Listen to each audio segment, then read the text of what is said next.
welcome to another sewing project. This actually started off as an internal challenge with myself. If I could use a fabric that I wasn't particularly fond of and a pattern that I really didn't like to make something that I would like. So that's my challenge. I decided to use the wrong side of this fabric because the right side is just too bright and muslin for a liner. Now what I'm going to do, this is my plan. I have this really ugly pattern from the 80s. And if you can use your imagination, what it is it's like this jumper, but they've stretched out the straps so much that where it meets is like way down here at the bottom of your rib cage. So what I'm thinking is if I take out some of the room up here and shorten it up there, it's all going to come up, and instead of being a shapeless drop waist, I'm going to have it so that it is actually waist length with a little point in the front and a much tighter look up here. What I'm aiming for is something that kind of gives the impression of a waistcoat, a fitted waistcoat, or a fitted vest, if you will. But instead of just a vest, it's going to have the skirt, yeah, there's so much glare, have the skirt attached. Now the skirt piece that's on here is not very full, so when I start cutting it out, if it looks like it would be lovely to make it even fuller, I'll do that. We'll just see as we go. But the first thing I'm going to do is shorten the pattern. You can see I made my little fold up here, and this is the back piece. Now at this point it shows the waistline up here. I want this edge to be at the waistline, but I don't want to take it up here because that's just going to shorten the wrong part. So I'm taking it up here, and my goal is that that's going to bring the underarm up 2 inches and not have nearly as much room up here. So when I go to cut it out, I'm going to do a trial run mock-up with just the plain muslin, and when it works I'm going to end up using that as the liner for the vest part. So that's the plans.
Alright, I'm going to go ahead and sew the shoulders and the sides so that I can put it up on my dress form, which is relatively close to my own measurements, and see how it's going to fit. So first, the good part, this is the back, and there was a lot of looseness in here, so instead of just taking 2 darts in, and the pattern called for a buckle or a strap to go across here. I'm going to omit that. And when I have it with the fashion fabric and the liner, I'm actually going to try to do some pretty angled pleating here when I have that. So I'm actually going to leave the back piece as it is. The front piece, however, is a different story. Come here, honey. So I am much more chesty than this pattern is. So this marks here are supposed to be where the button is, and they don't come close. So what I'm going to have to do is go ahead and open up this seam, move this piece forward until it's the right position, and then I'm going to figure out what size of an insert I'm going to need to make this piece so it fits me. Then I'll cut a new one and we'll try it again. Okay, so what I did, like I said, I opened up the side seams and messed around with the front piece here. So first thing I did was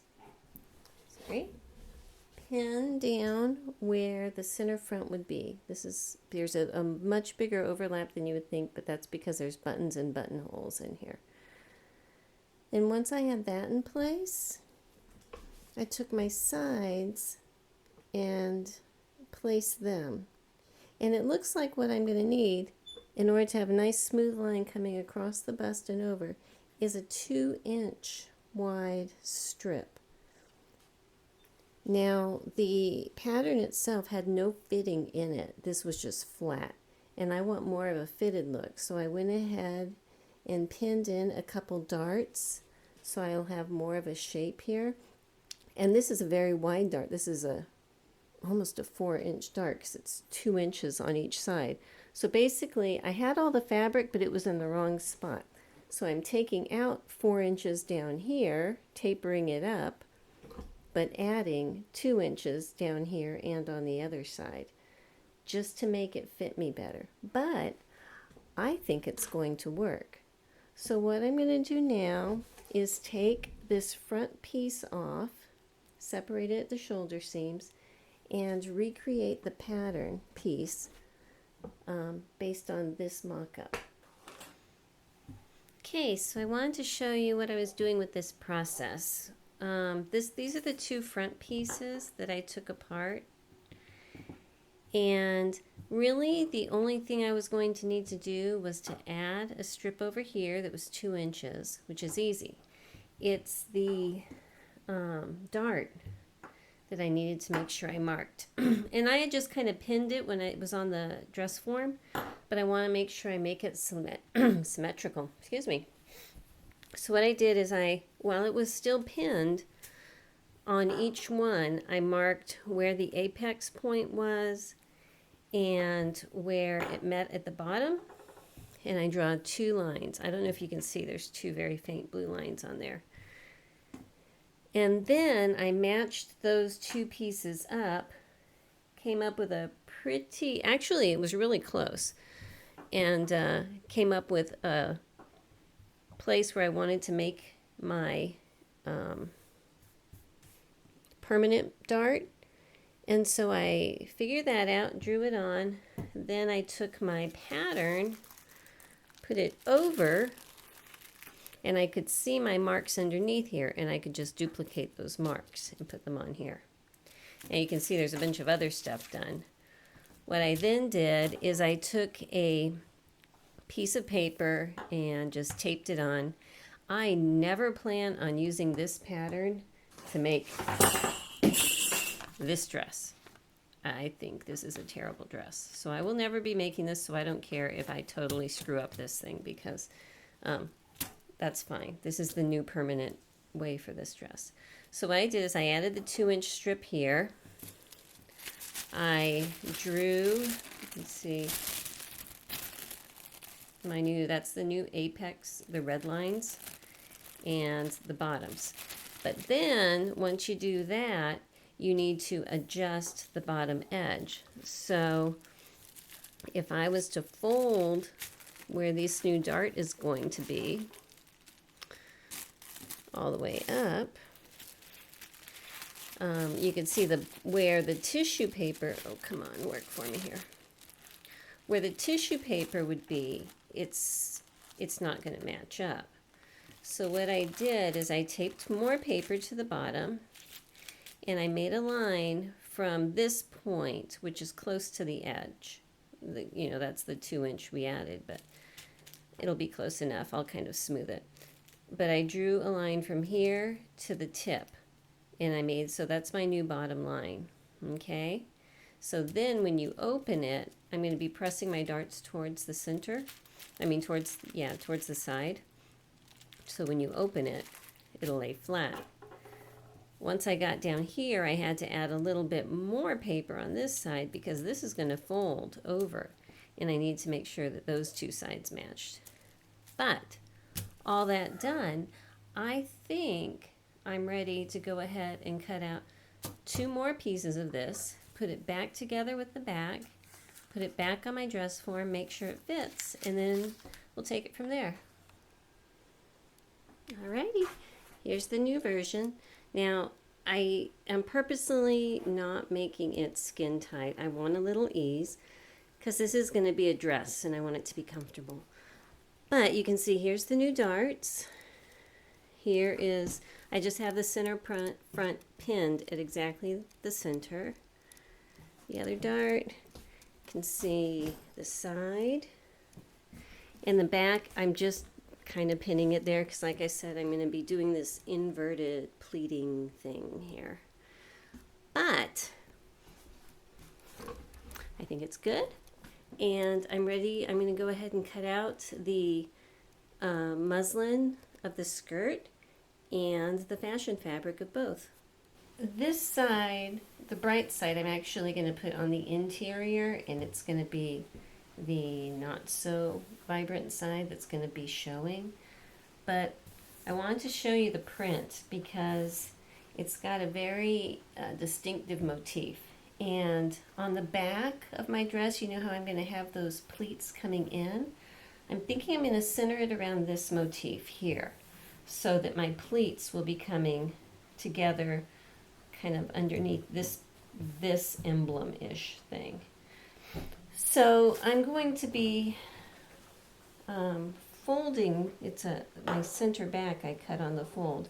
I'm going to be making sure that I fold this exactly center on that motif, design, whatever you're going to call it. And that's where I'm going to place my piece. So here it is. Here's the bottom. Here's where I want my folds to go. So I'm going to place it.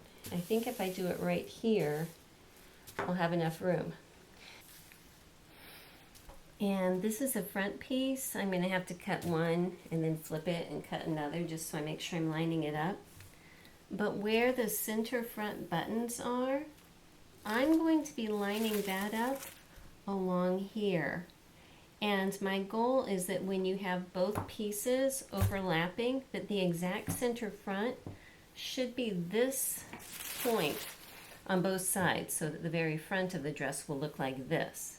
Now over here where my big pleat is, it's going to get a little bit distorted, but that's okay because my apex is like right around here. I wanted to make sure that right over where my boob was, there wasn't like a big apple piece or something to draw attention to, hey, big boob. It's more like, okay, that's distorted, but the focal point is in the center. So that's how I'm laying out the front pieces. What I'm doing is very basically tracing portions of the design so that when I go to place it on the next, upside down for the next one, I can line it up pretty carefully with the first side that I cut. I'm not going to trace all of it, obviously, but just enough so that I can see all the way up here. Alright, so the bodice is cut out. Now it's just the skirt and pockets, but we can use scraps for that. So this is all I have left. it's folded double right now. It's wide open, the selvages on each side. And if I pull it down, that's the end. But what I have to do, because this is a very, very one-directional print, is I have it doubled so I know exactly where my double thickness is. I have to cut this open and flip it upside down so that when I'm cutting out my pattern pieces that are doubled, both of it are going the right way. Otherwise, if I say cut a skirt front here, one side of the skirt front will be going up and the other side will be going down, and that'll kind of defeat the purpose. So slicing the bottom, flipping it over, and then cutting out skirt. So what I did is I overlaid them and matched up the pattern. What I didn't account for is that in order to match the pattern correctly, it didn't line up on the selvage edges. I have about a 3.5 inch gap on either side, which makes the pattern pieces not fit exactly correctly. So what I have is I've shortened the pattern pieces by 3.5 inches, which is fine because it's actually going to fit me fine there. But in the center, we have a problem with them fitting. Just about 4 inches that we have. So I'm going to have to fold over 2 inches on each pattern piece so that my skirt is actually going to be narrower than the pattern, the actual original pattern. But that's okay. We'll make it work for this one. If I ever decide to do it again, I'll just use a wider fabric, or one that I don't have to match so many patterns on.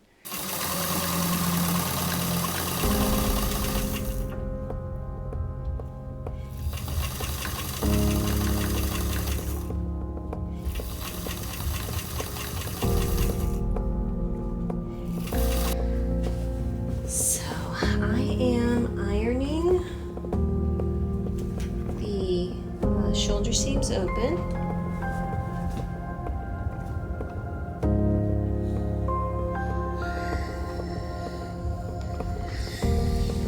And I am pressing my darts towards the side seams.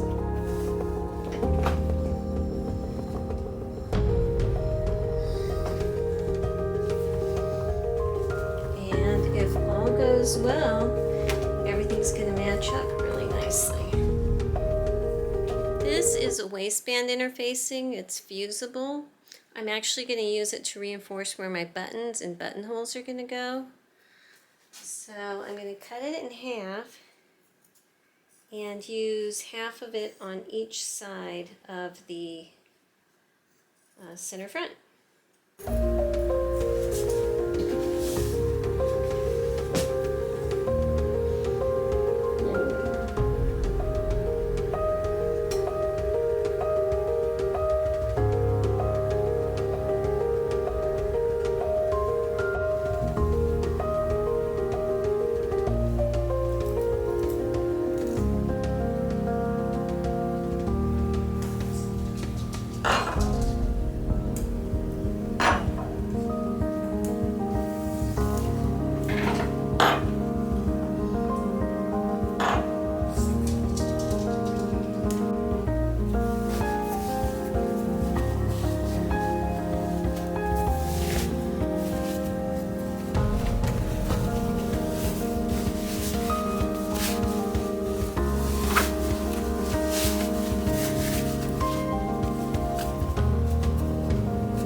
at this.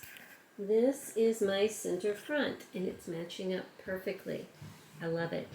Now, the pattern called for, what is that, 4 buttons? I actually am going to put on 6. I have these mother of pearl buttons that I think are lovely, and I'm going to put them spaced every 2.5 inches up the front. So while the sides are still open and it's easy for me to get to, I'm going to go ahead and mark the buttonholes and go to my treadle machine and make them.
When you're using this buttonholer, the first few stitches you lock in the tails of your bobbin thread and your regular thread. So that's what I just did. After this, you can just shift it from one buttonhole to another all the way down.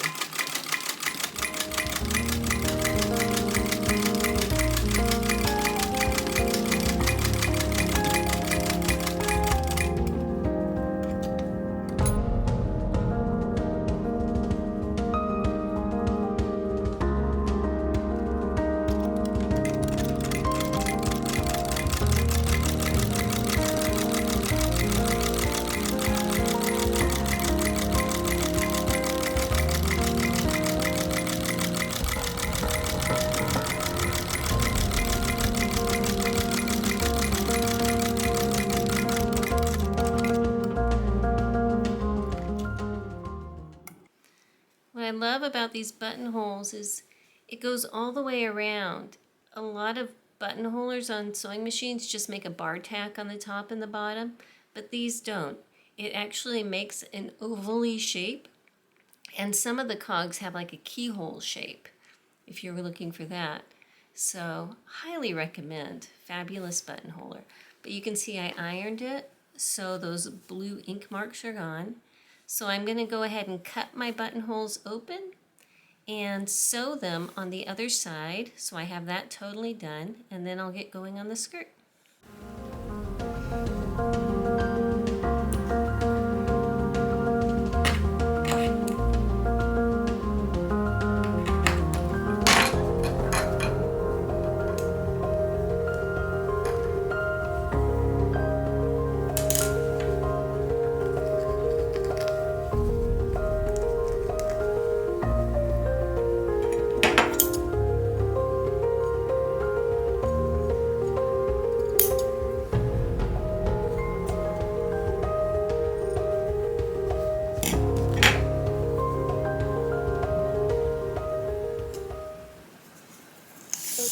Thread I use for my sewing on my buttons, and I'm just going to show you in case anyone's interested. I put both tails together, fold it in half, put both tails together through the eye of the needle, so I have a loop at the end. From the front, push it through, and don't pull it all the way through, but slip the needle through that loop, and that makes an invisible, very secure knot. so you're not going to have any bulk. Then, because you're dealing with a double-threaded needle with extremely strong thread on it to start with, you can make, maybe 3 swipes through the button and then wrap it around and tie it off. Easy peasy.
And this is how it has turned out.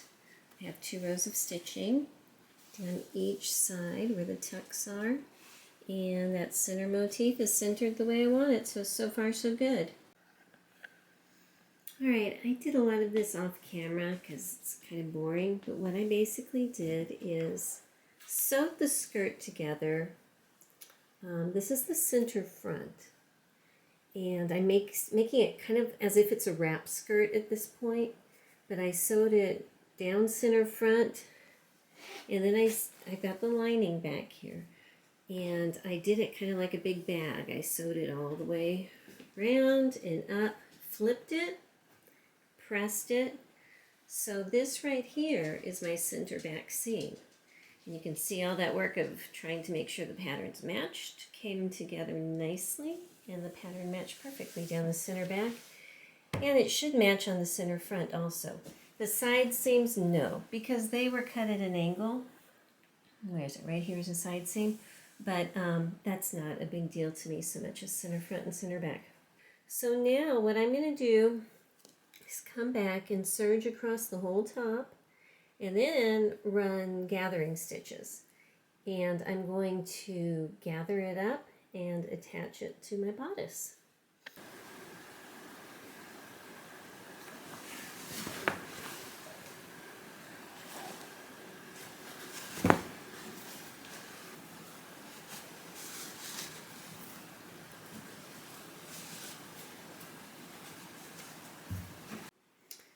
Well, here she is. I changed how I did this again. When I just had the bodice put together, I basted across the bottom and tried it on, and realized that I could pull it over my head if it was just unbuttoned to here. So that meant I didn't have to have it open all the way down. So at that point, I went back and sewed the two center fronts together. So I do have this seam, which isn't the best, and I could go back and baste these edges here, and I probably will.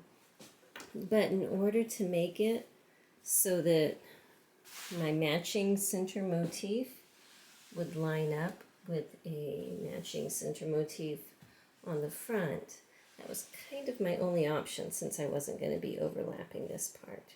But other than that, I think it turned out pretty darn good.